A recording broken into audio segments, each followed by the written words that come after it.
The late afternoon sun filtered through the tall windows of the corporate headquarters, casting long shadows across the polished marble floors. In the executive suite on the 40th floor, Margaret Chen sat behind her mahogany desk, her fingers drumming softly against the leather surface. As CEO of one of the city's most successful tech companies, she was accustomed to high-stakes meetings and difficult decisions. But today's appointment was different. Today, she was meeting with a single father and his 8-year-old daughter about something that seemed impossibly small in the grand scheme of her business empire, yet somehow felt monumentally important. The intercom buzzed softly. "Ms. Chen, Mr. David Rodriguez and his daughter Emma are here to see you." Margaret straightened her charcoal blazer and nodded to herself. "Please send them in." The heavy oak doors opened, and David Rodriguez entered with careful, measured steps. He was a man in his mid-30s, wearing his best khaki pants and a button-down shirt that had been pressed with obvious care. His dark hair was neatly combed, but Margaret could see the tension in his shoulders, the way his hands fidgeted slightly at his sides. Behind him, almost hiding in his shadow, was a small girl with long brown hair tied back in a simple ponytail.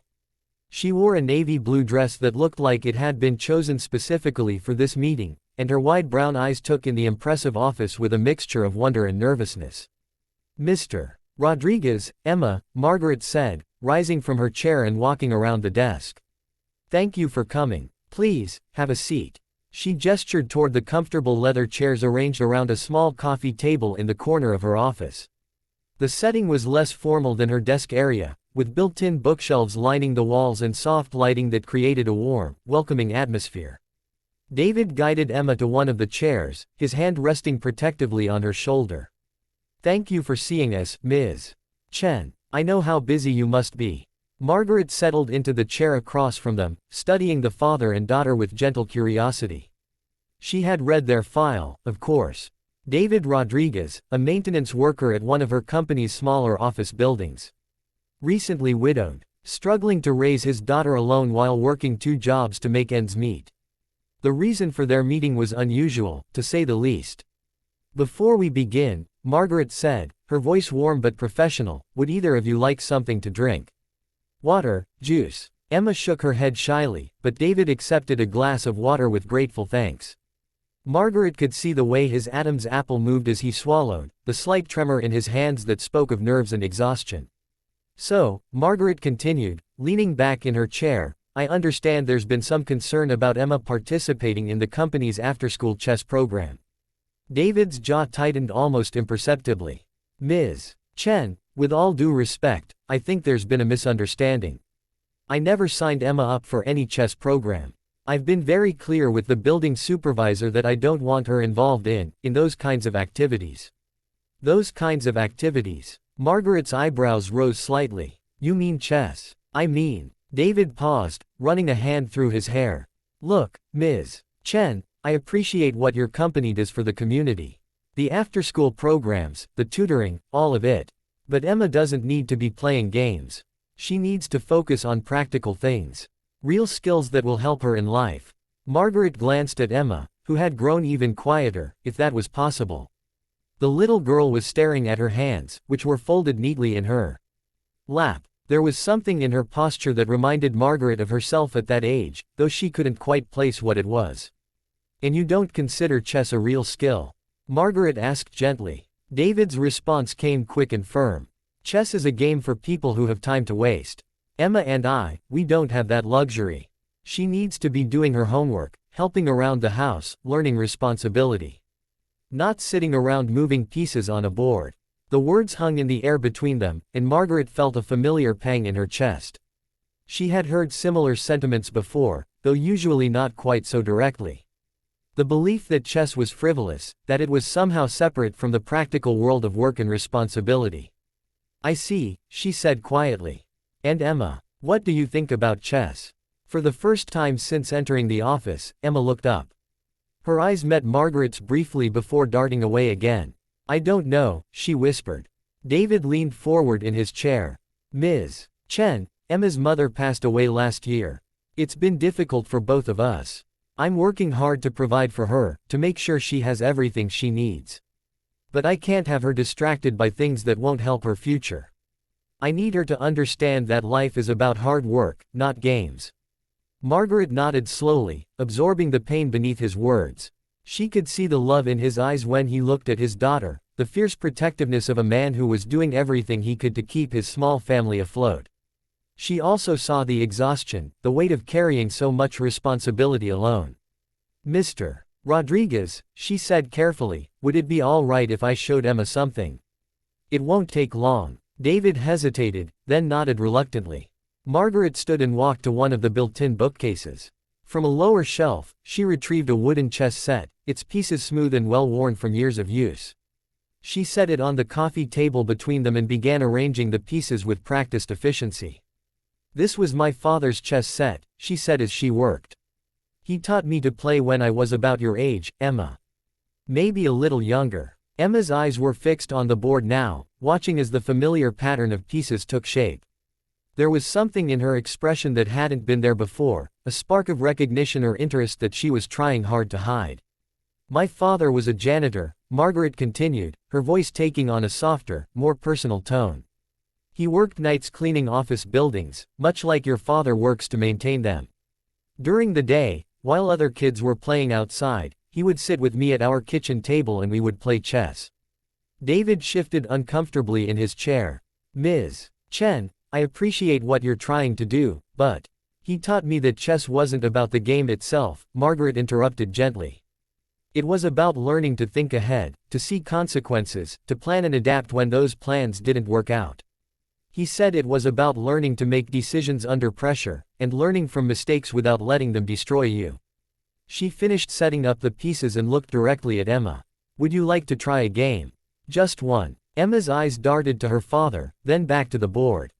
She nodded so slightly that Margaret almost missed it. Emma, David's voice held a warning.